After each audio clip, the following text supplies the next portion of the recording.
Folks, there are a many great number of goofy Senate and House candidates running this year. One of these candidates, Madison Giuseppe Gilbert, or BoomerCon 2000 as I like to refer to her, has one of the most pathetic issues pages I've ever seen. See below. So, I put out this tweet yesterday, and actually, some more people responded to it than I thought it would.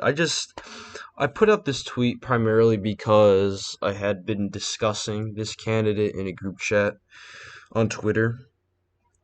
She's running for Ohio's the 13th congressional district, or maybe, yeah, I think it's the 13th. And she was endorsed by Trump. She is basically a generic boomer con conservative. She's extremely right wing on basically everything. Not extremely, but like she's right wing on everything. Not on immigration though. I'm gonna get to that later. Um, but she's another like travesty of a candidate, and I am going to discuss her, and I'm also going to discuss Josh Mandel, who is currently running for U.S. Senator in Ohio. He's likely going to lose now that well, before I made a video last on the Ohio Senate Republican primary. J.D. Vance had not been endorsed by Trump yet, but now Trump actually did officially endorse Vance on a Friday. So that race is completely changed, and Mandel's likely almost certain to lose.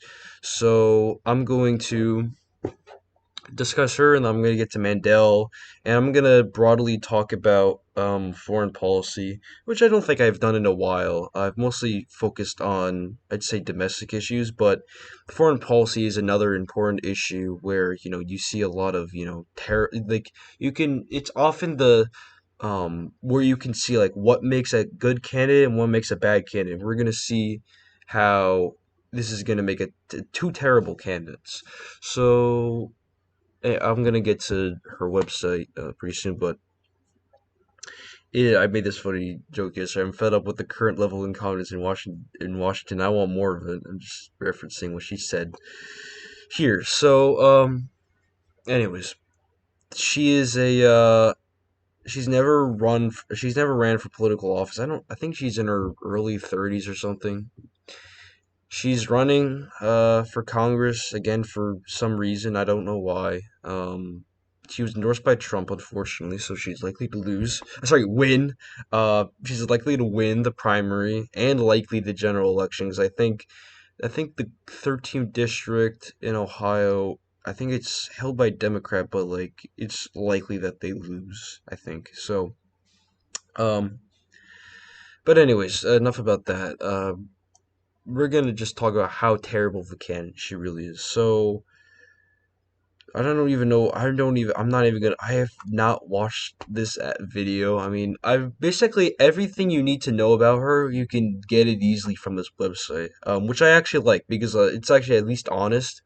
Because I think there are candidates who sort of like hide stuff on their websites, like stuff that they believe in. But here she just lays it all out how terrible she is. So I applaud her for that. Um, but anyways, um, she was the like Miss Ohio 2013 or 14 or something. Uh, Yeah, it says she's a Christian small business owner, attorney, and wife who's disgusted with the same failed leadership in Washington that has left behind countless Ohioans feeling forgotten and left behind by professional politicians who put their own interests ahead of the needs of the constituents they represent. Yeah, I agree with that, but the only problem is that she's grifting, and I really don't think she doesn't really believe in any. She's like Dr. Oz, honestly, in Pennsylvania. Like I don't like Dr. Oz, but he could be folded. But I feel like to an extent she probably believes in something, and she's uh she's gonna be extremely terrible in Congress. That's all I can say. But anyways. She has this brief biography that probably took like 5 minutes to write. Nothing really stands out. Says towards the end, without law school in her career as a conservative political commentator, Madison continues to be a vocal and unapologetic supporter of freedom, justice, and our shared American values, which is again just platitudes that mean nothing. Not at all like any there's absolutely no like actual substance in this candidate at all. And I'm about to get into her issues right here. Um, Issues as a candidate too, really. So we're gonna start off, simple with economics, which I mean, I could bash her all day on these issues, just how terrible she is. But she's basically, pretty right wing on economics. She's not going to be saying any like populist stuff like, any real populist candidate like JD Vance or something or Blake Masters or something. Instead, she is going to just repeat generic GOP talking points that have literally gotten us nowhere. And yeah, so she says $30 trillion of national debt is not only dangerous for the American economy and a threat to our national security, but also places an undue burden on future generations who are stuck paying the bills, whatever that means. But this has been a common talking point, I'd say probably for decades. I mean, people constantly talk about the national debt as if it's like the most crucial thing, when really in reality it's really not. And there are dozens of more issues that are more crucial than some big number that really in the end doesn't really impact like everyday American. But anyways, so basically she has a response to these issues. Like she lays out the problem, and she basically lays out what she's going to do in Congress to change it. So she says, in Congress, I will introduce a new balanced budget amendment, opposed wasteful and unnecessary government spending, support a crackdown on waste, fraud, and abuse, very specific, push Congress to spend each taxpayer dollar wisely, yeah, whatever that means, and eliminate wasteful and unconstitutional welfare spending. Um, the unconstitutional part is interesting because there is a clause in the Constitution, the elastic clause, the necessary and proper clause, that was basically added to the Constitution by founders to basically, because they anticipated that there would be changes that would be made where like there would be problems in the future that like they couldn't foresee. So the founders included the this clause that basically made it possible for like sort of any action to be possible. And I believe one part in the Constitution actually directly mentions welfare, that the government should actually provide for the welfare of the states or the people, one of those. And so I don't know what she's talking about unconstitutional, but she's using, big, this is unconstitutional, I don't like it. But anyway, the first issue, I mean, it's a big giveaway of like really what kind of candidate she is. She says introduce a new balanced budget amendment, and when you see balanced budget amendment, there should be sirens going off in your head, because this is like a decade old GOP talking point. Like this isn't anything new. There was actually a Senate candidate, I think, Katie Britt in Alabama. She put out this terrible ad recently saying that, politicians shouldn't get paid until there's a balanced budget amendment, and it's like literally no one cares about this issue at all. Like literally only the most like Kool-Aid drinking like Fox News grandpas really care about it. Like even then, like I don't even think they didn't even care about this, because it's such a boring, narrow-minded like policy point that like literally no one sees the appeal in. It's like, oh, I'm so concerned about passing a balanced budget amendment.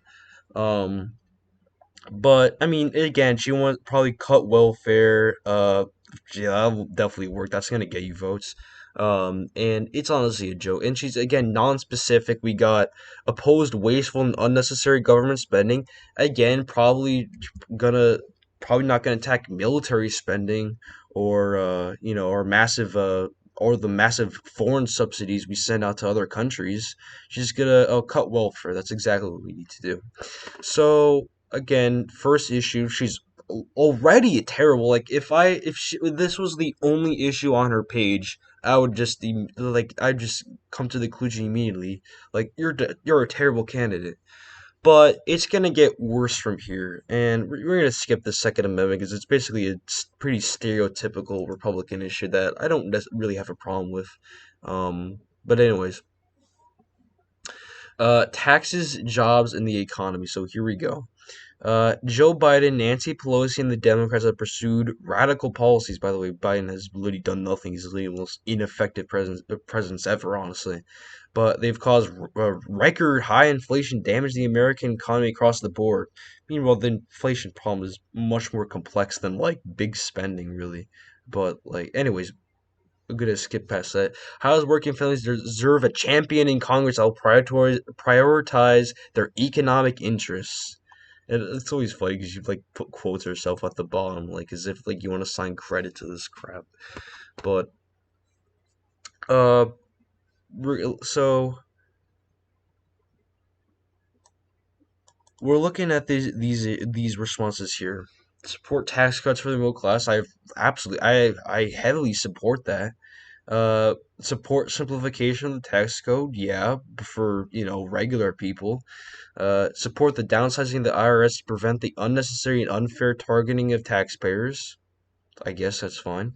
But I would one thing that is important. She doesn't want to like use the IRS to actually make people who are supposed to pay their taxes like the rich to actually do it. But whatever. Support fiscal and tax policies that encourage economic growth, job creation, and entrepreneurship. So this is basically code word for I'm going to cut corporate tax rates. Oppose overregulation. Again, probably cut like crucial environmental regulations, stuff like that. I mean, terrible stuff, really. And then support legislation that promotes the protection and growth of small businesses. So that's rational. But again, these points I'd say really just reveal like really what she is, and she's really just going to fight for the economic interests of the elite.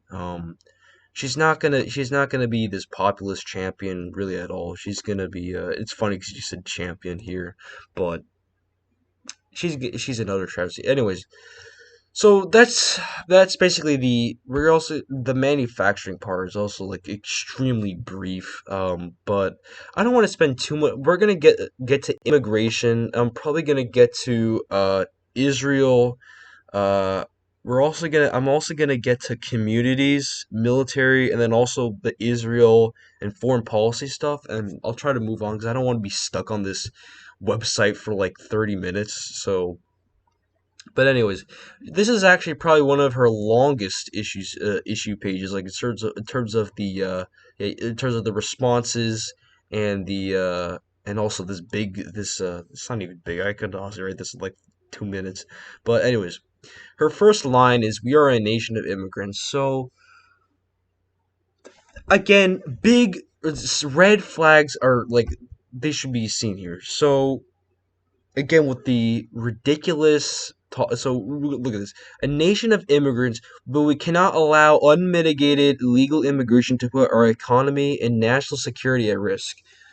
American sovereignty and border security are fundamental to our way of life. Those who want to migrate here must do so the right way by following the law and waiting in line like everyone else. We need to gain operational control over our southern border and ensure immigration courts have the resources they need to process migrants.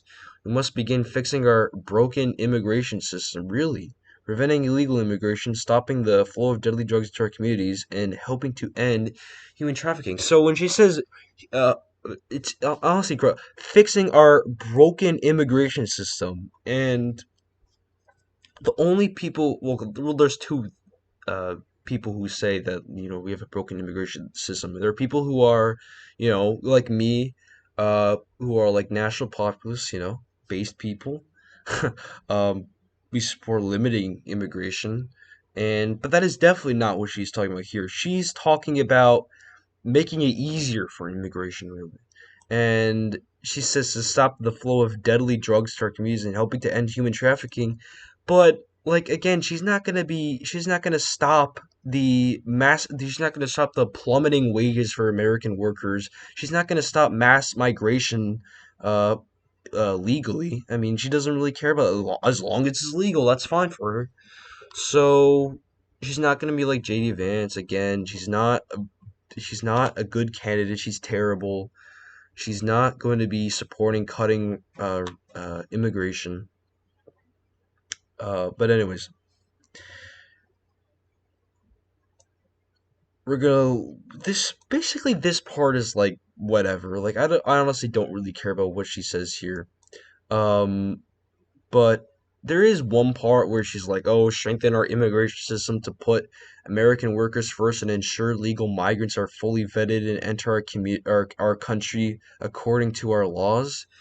So again that's a complacent view. That's a complacent view on immigration. That is, really that is not something we need in our in the Republican Party right now.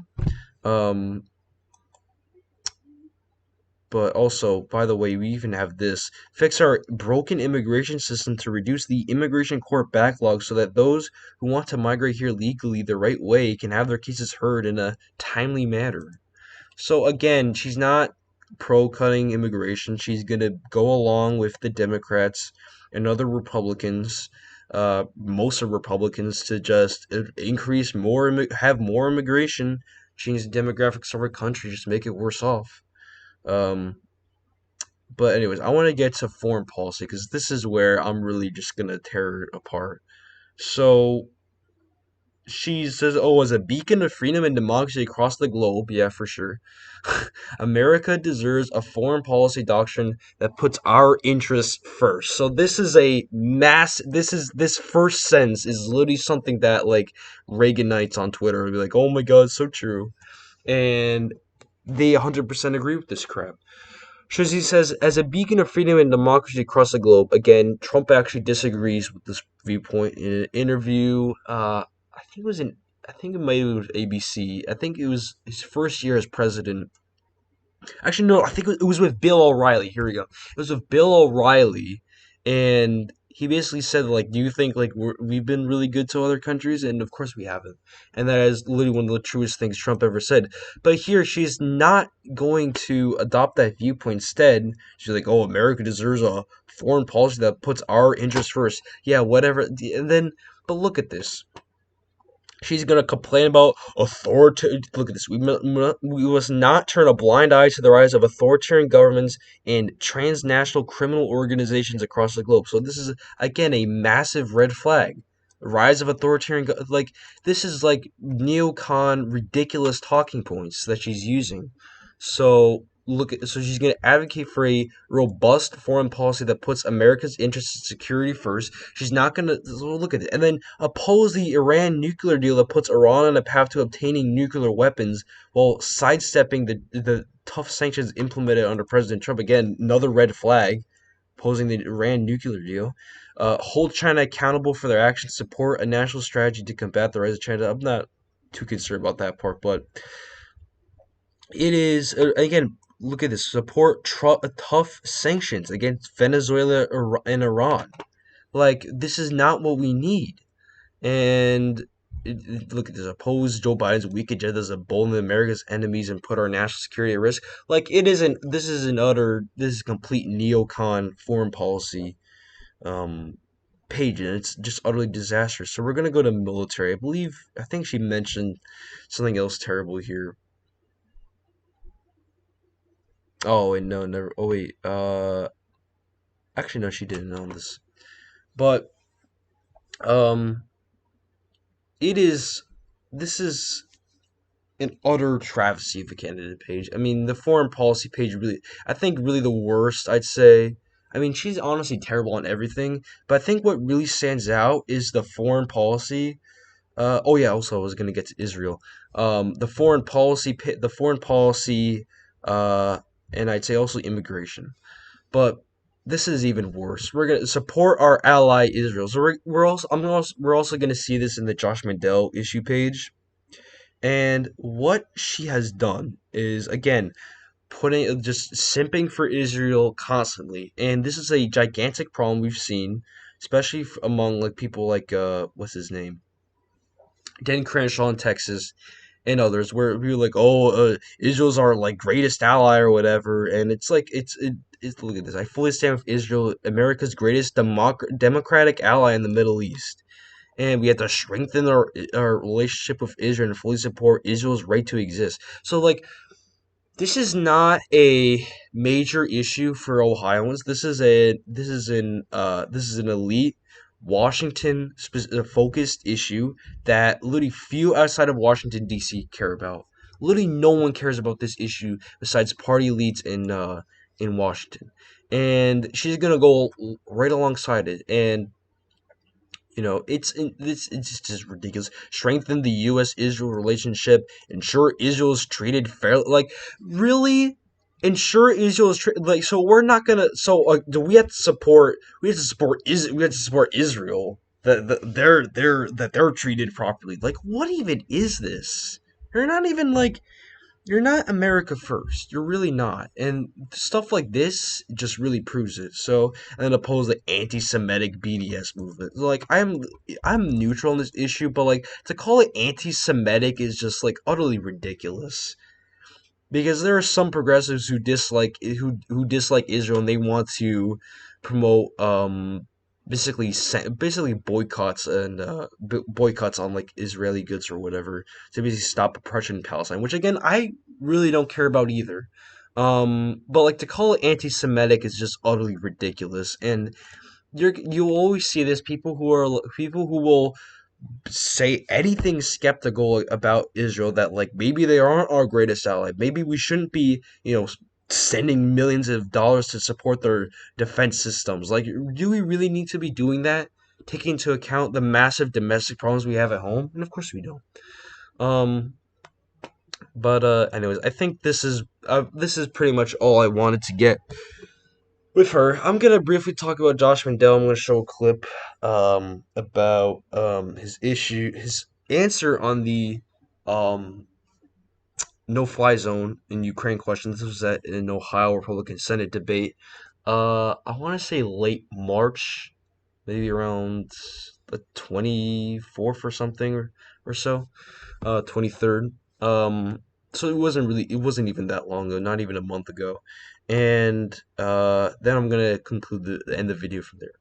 But okay, now we're gonna get to Josh Mandel, who, by the way, was a Bill Kristol acolyte. Bill Kristol basically asked him to run for Senate in 2012 when Josh Mandel was state treasurer of Ohio, and he lost miserably to Sherrod Brown in the election. He actually underperformed Romney like spectacularly, which is honestly incredible.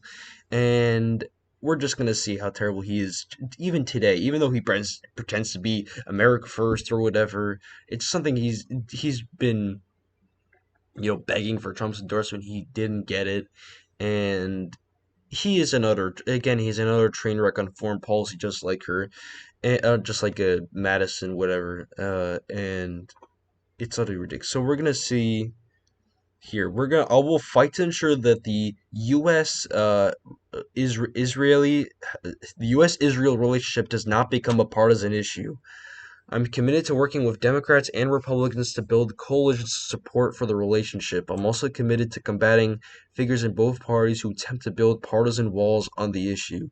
So this is utterly ridiculous, and he's so like, oh wait, let me pro-Israel. Like, this is any candidate who has pro-Israel on their page, they're not America first at all. And I think there are Democrats who have this on their issues page too, but a lot of Republicans do as well. But we're gonna get to a clip from the Ohio Republican Senate debate from what was going on from oh, here we go, from March 22nd. And again, actually, J.D. Vance was the only candidate who opposed a no-fly zone like completely. You're gonna see like that. Josh Mandel says, "Oh, we shouldn't send our sons and daughters to fight over in Ukraine." But again, he's gonna be fine having a European-led no-fly zone, which would inevitably pull in the U.S. Into war. And now, so I'm gonna skip. I believe it's a follow-up question. Sending our defense system so innocent women and children and families, Ukrainians, can defend themselves.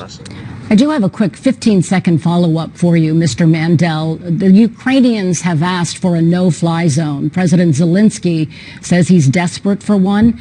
15 seconds, yes or no, would you support the no-fly zone? If the Europeans can create a no-fly zone. But I do not think we should be putting American boys and girls in the air, because if that happens, they have to be prepared to have air fights with the Russian MiGs. And at the end of the day, we don't want to put our boys and girls up in the air to get in firefights with Russian fighters. Thank you, Mr.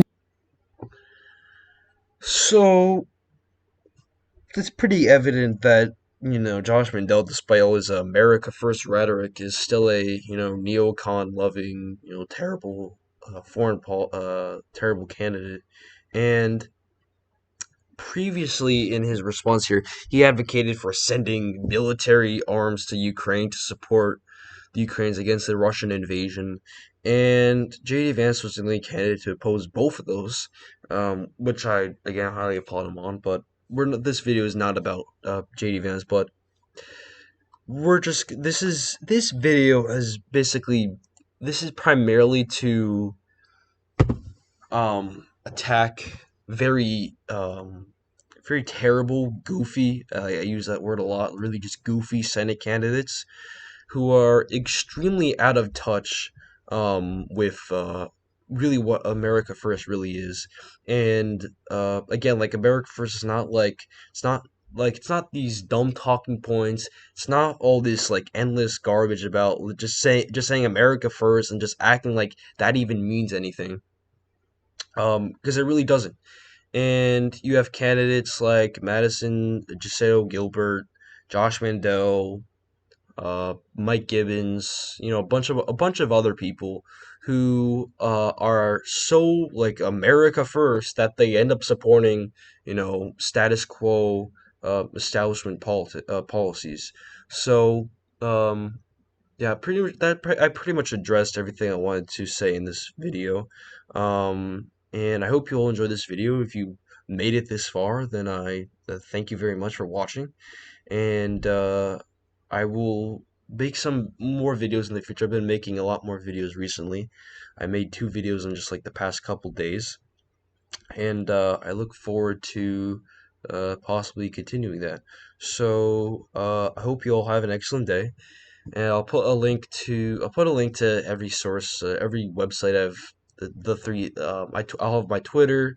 I'll have the Madison's website, Josh Mandel's website, and then I'll have the video link for that video I just showed here. So I hope you all, of course, again, have an excellent day, and I will see you all in the next video. So farewell.